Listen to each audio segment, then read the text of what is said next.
অপূর্ব এক স্বপ্ন সম লাগতেছিল চক্ষে মন।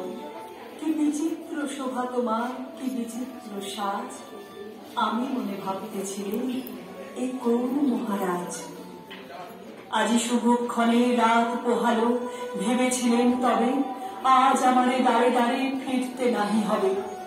বাহির হতে নাহি হতে কাহার দেখা পেলেন পথে। চলিতে রথ ধনু ধান্য ছড়াবে দুই ধারে, মুঠা মুঠা কুড়িয়ে নেব নেব ভারে ভারে।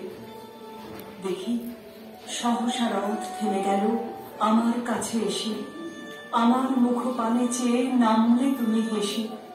দেখি মুখের প্রসন্নতা জড়িয়ে গেল সকল ব্যথা।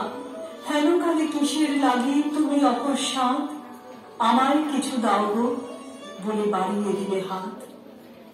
মরি এ কি কথা রাজাধিরাজ, আমায় দাও গো কিছু। শুনে ক্ষণকালের তরে রইল মাথা নিচু।